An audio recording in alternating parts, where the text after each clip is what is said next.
for a start, it's already there. So when the contractors are going there, or when the houses are first built, or where people need to go and have a look, you have a way to define it. And secondly, honestly, even when they perhaps a new build area, a new street, new houses have been added to the address system. I mean, who knows how long it takes to propagate into all the databases that people have, whether it's the delivery company or the postal service or the electoral register, whatever it is. It can really take a long time to get those things out to all the other systems. So What3Words is very effective. Hello and welcome to another episode of the Mapscaping podcast. My name is Daniel and this is a podcast for the geospatial community. Today I'm really lucky to have Jack Waley-Cohen on the show, and he's one of the co-founders of a company called What3Words. And this is a company that has created a coordinate system for humans and is rethinking the way we talk and communicate about location. Just before we get into the interview, I want to mention the sponsor of this podcast, Hive Mapper. That's Hive as in Beehive Mapper. And this is the platform that lets you upload video footage to the cloud and have it automatically converted into 3D geospatial layers. One of the really great things about this platform is that you're not locked into using any one kind of sensor or drone to collect this data. It can come from a variety of different sensors, a variety of different platforms. Simply upload the video footage, the raw video footage, to the cloud and it's processed for you. Okay, let's get into the interview. Welcome, Jack. Welcome to the Mapscaping podcast. I'm so pleased to have you on today. I've actually done an interview with one of your team members before, but the sound quality was just too poor and I could not get myself to publish it. So I am really pleased and really grateful that you took the time to do this interview with me today. So you are the co-founder of a company called What3Words, and you're doing something really interesting around addressing, or the way we think about addressing. But before we dive into that, can you tell me how you got involved with this company, what your background is? Sure. So yeah, it's very nice to be here. Nice to talk to you. I had been running a translation business for about 8 years with a friend of mine, and I left that and was trying to take some time out. Started another business which didn't go particularly well, and my wife and I were about to have our first child, so life was kind of taking a new turn. And then Chris Sheldrick, who is one of the co-founders of What3Words, who I hadn't been in touch with for the years, we had been on the school chess team together, in fact, got in touch with me and said, hey, got something of an idea brewing. I know you've grown a business before in the tech space, you know a bit about languages, from my translation industry background. Will you have a chat about it? So we did, and I was instantly hooked, and we started doing this startup thing where you get in a room and throw ideas around and work out whether you're actually going to give some of your life over to it. So yeah, that was how I got involved. Excellent. And what is it that you gave some of your life to? What is What3Words? So What3Words is a way to communicate locations very easily in a very human-friendly way. We essentially take latitude, longitude coordinates, which are not human friendly at all, and we add a layer of words to make them very easy to communicate. So we have split the entire world into a massive grid of 3 meter by 3 meter squares. There are 57 trillion of those squares covering the land and sea of the entire planet. And to each one of those squares, we've assigned, pre-allocated an address, which is simply made up of 3 words from the English language. And in fact, we've subsequently done it now in over 37 other languages as well. So the What3Words office address in London, in What3Words terms, the 3-word address is Filled Count Soap, and that takes you to the unique square called Filled Count Soap, which is just outside the entrance to the studio building where What3Words London office is located. So that is what What3Words is in a nutshell. Okay, so you're providing us with a much easier way of navigating, of talking about space. And you divided the world up into this grid of 3 by 3 meter squares. Why did you choose 3 by 3? Why not 4 by 4, 5 by 5, something like that? Funnily enough, I was digging up some old emails the other day because I was doing a talk to some people at the company on sort of What3Words origin story, and going into perhaps more detail than I normally would, but it felt quite interesting. We discussed all of these things. We were thinking, should we use 2 words or 4 words or 3 meters, 4 meters, 5 meters, and there were all sorts of payoffs. In the end, the very best balance we could find was three words, 3 meters by 3 meters. We contemplated other variations, but there were pros and cons to them all. But there's something about the neatness of the 3 meter squares and the three words. The three words is an interesting one because it is a number of pieces of information, three units of information that it's well established through all sorts of scientific tests that humans can hold that amount of information very, very accurately in their short-term memory. And 3 meters by 3 meters is also an amount of space that is practical for most purposes, and also is at the limits of the precision that a standard mobile device's GPS will help you with anyway. So yeah, lots of factors, but in the end, it seemed like a good balance.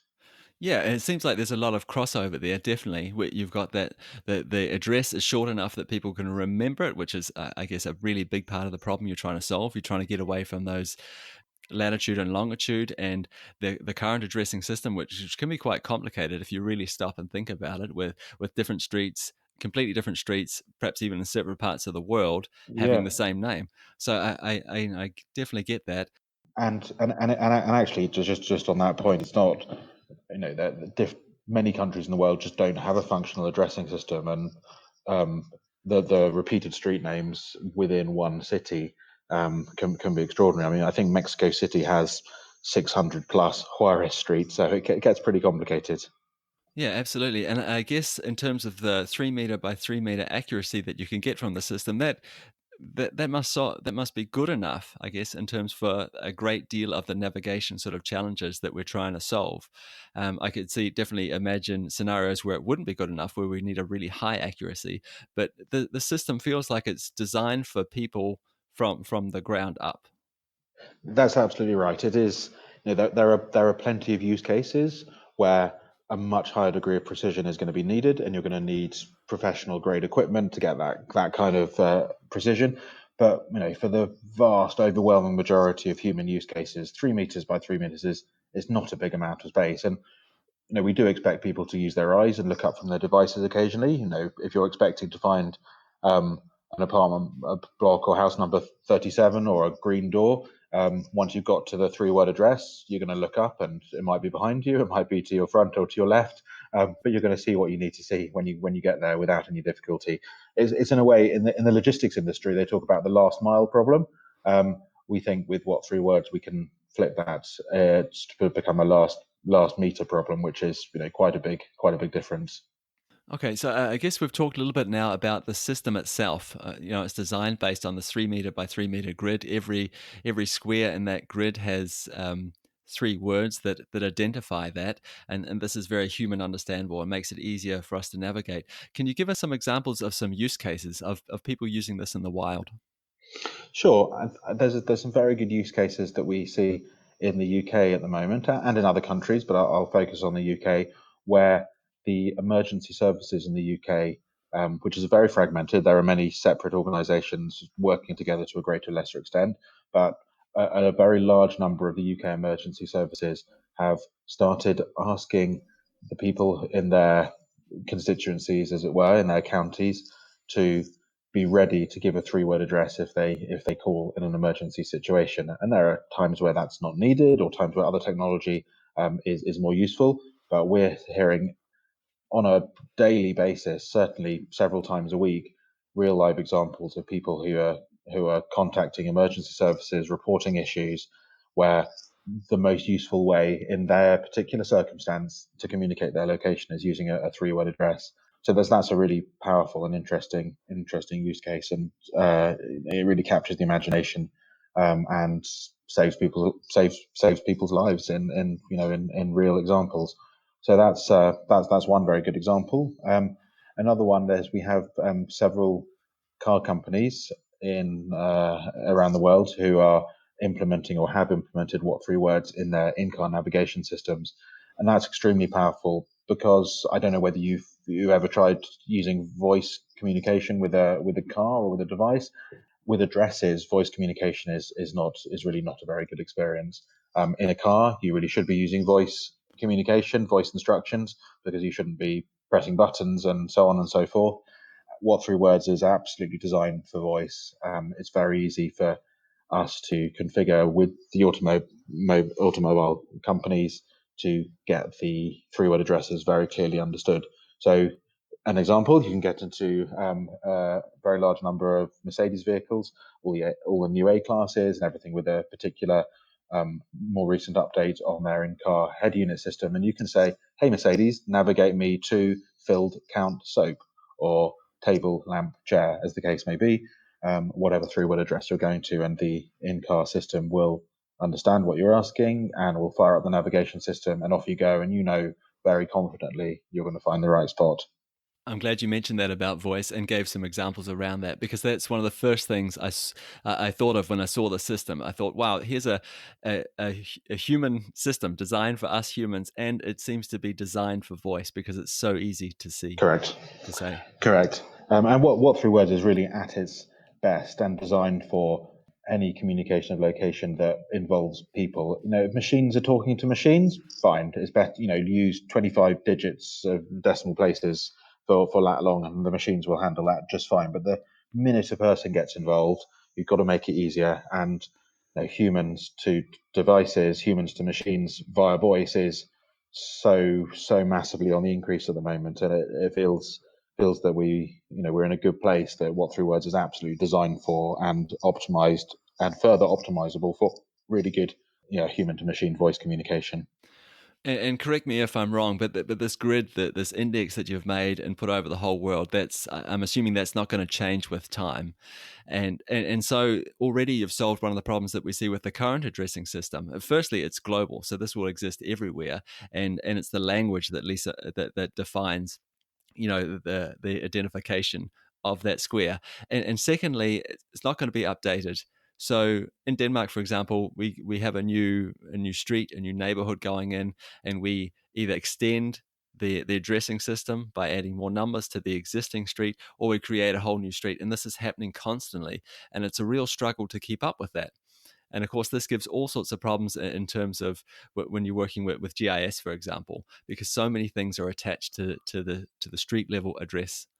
Yeah, absolutely. So to answer your first point, yes, it is designed to be fixed like a proper coordinate system. Once we have released a three-word address system in a particular language, then it will not change. It's fixed. We put on an enormous amount of work to get them as good as possible before we release it, and that gives the great advantage, as you say, that when a new builds are put up, yes, they will eventually get street addresses or extension of the systems, and I think that's important to have, to have traditional addressing, but the three-word address gives you, for a start, it's already there. So when the contractors are going there, or when the houses are first built, or where people need to go and have a look, you have a way to define it.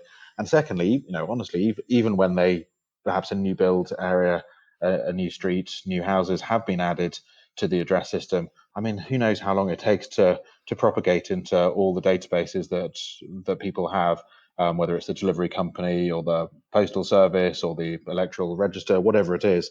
It can really take a long time to get those things out to all the other systems. So what three words is very effective in that the addressing is already done wherever you are in the world, and so you can just start using it as soon as you need it. So one of the big things I could see where people might have a little bit of pushback on this is, firstly, you're introducing a completely new system. So we have longitude, latitude coordinates, which machines use. We have the current traditional addressing system, and now we have this other system as well. And please don't misunderstand me here. I can see a lot of advantages with what you're doing, but a huge disadvantage I could see is that you're trying to change the culture. You're trying to change the way we understand and relate to certain places. And if I think about neighborhoods, for example, people buy into neighborhoods because there's some perceived value with living in certain areas, and they attach a lot of that value to the name. And if you come along and say, well, this has a completely different name now, like how are you solving those problems? It feels like there's a huge education piece here, and a huge shift in the culture that needs to happen. I think that's a really valid point, and certainly one that we're extremely conscious of and aware of. I think on the one hand, we are not trying to replace existing addressing systems. We provide a very powerful complement to those addressing systems. So we're not trying to redefine what whole areas are known as.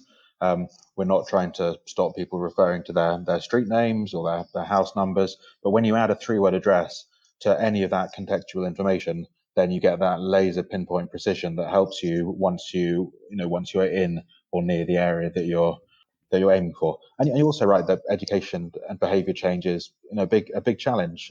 It is for any adoption of any new system and any new technology. Most postcode systems were designed for horse and cart or for delivery of mail, which isn't really fit for the way people do things these days. So we think that the education we can do and our customers do when communicating to their users, that can really help people understand the value of a new system. And we were seeing that in many countries around the world now. UK is a particularly powerful example right now. And I told you about the emergency services use case. People get it. They see the real life examples about how it helps them. And then the behavior change starts to happen and the education takes a big step forward. I just want to shift gear a little bit now and talk about perhaps another side of this that I think is really interesting. And I could imagine, for example, this being seen as a fantastic branding opportunity for people. Has anyone approached you saying, hey, I really want my brand name or a certain set of words on a specific location? Yes, people do ask about that, and in fact, we did trial something like that in the very early days of the company, but we stopped doing it for various reasons. Um, One, principally, is that it does not provide a fixed system that works the same in every device or every implementation around the world. We think of what three words like a coordinate system, and coordinate systems shouldn't change. Something we haven't mentioned so far, which is relevant to this question, is that the whole what through word system actually functions completely offline. It doesn't require a connection to the what through word servers. So from that perspective, it's really important for the integrity of the system that nothing changes and that it is fixed. There are other reasons why we are not looking at customization. Another one is to do with the voice communication. As soon as you start customizing and changing names, you start getting into very quickly the problems that traditional address systems have with voice communication, where we can't control the inputs, we can't optimize because we just don't know what people are going to be saying. So while we acknowledge that people are interested in it, it's not really a direction we're looking to go in for the right now.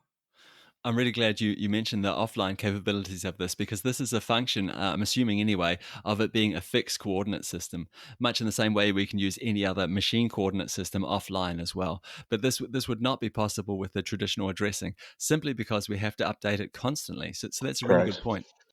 So if the internet has taught me anything, it's that the network effect is the killer app. The network effect, the more people use it, the more powerful the service or the good becomes.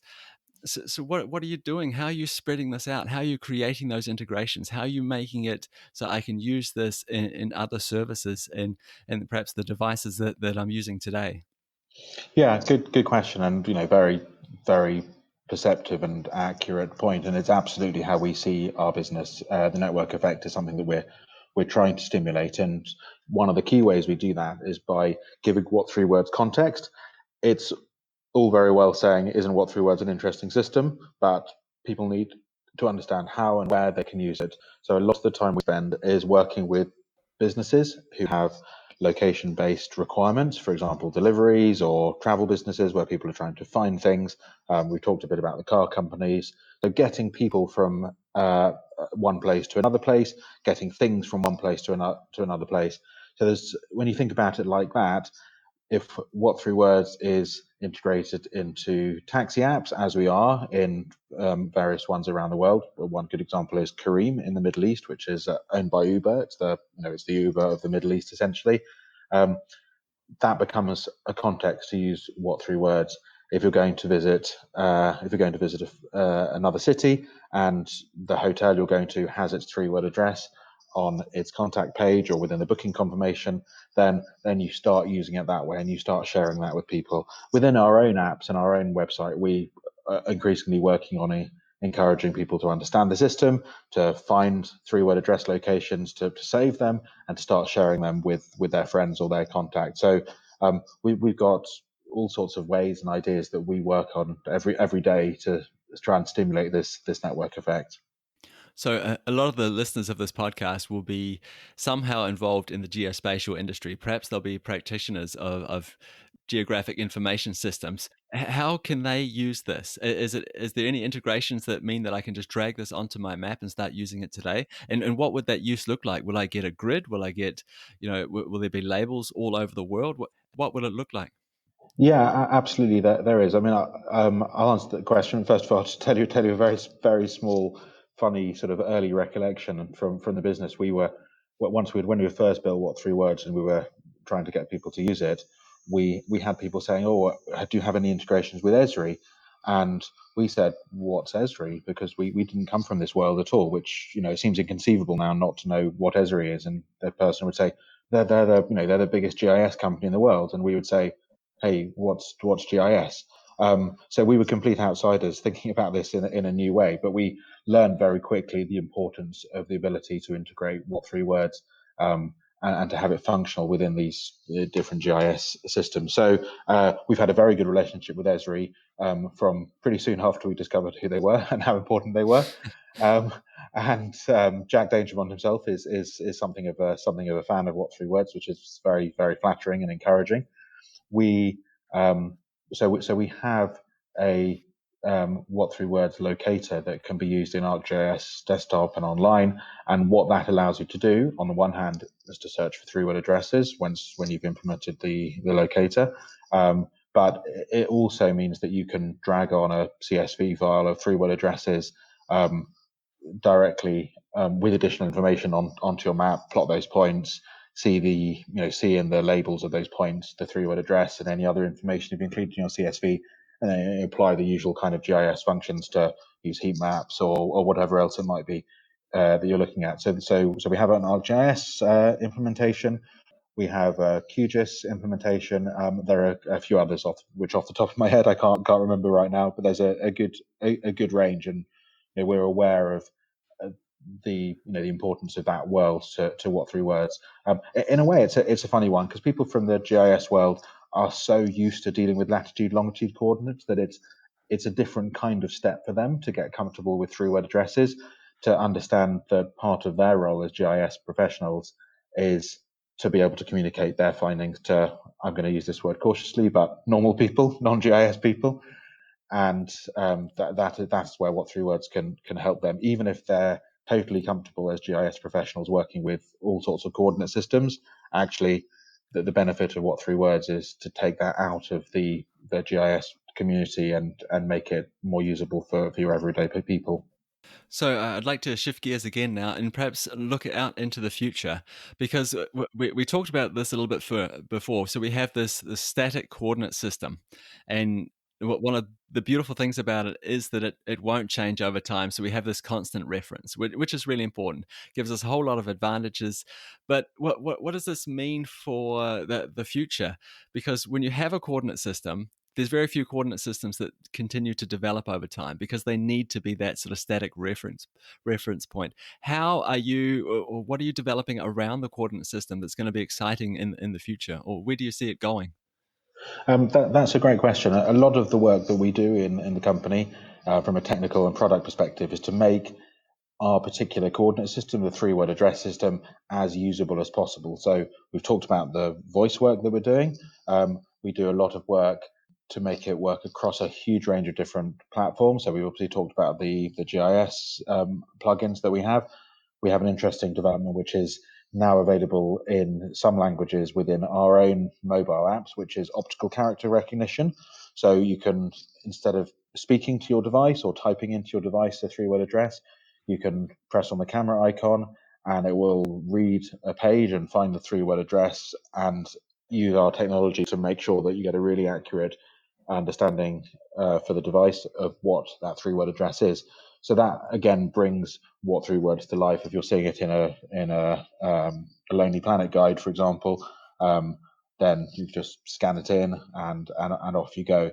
And another big part of what we have developed and is a big part of What Three Words being usable is the error detection and error correction system, which is something we can continue to evolve over time. So What Three Words is slightly different to other coordinate systems in that nearby locations are different, in terms of the words that they have to other adjacent locations. What that means is very easy to detect errors, and we can use very interesting features like correcting for within a country or within a specific area to make sure that you're extremely unlikely to accidentally make a mistake.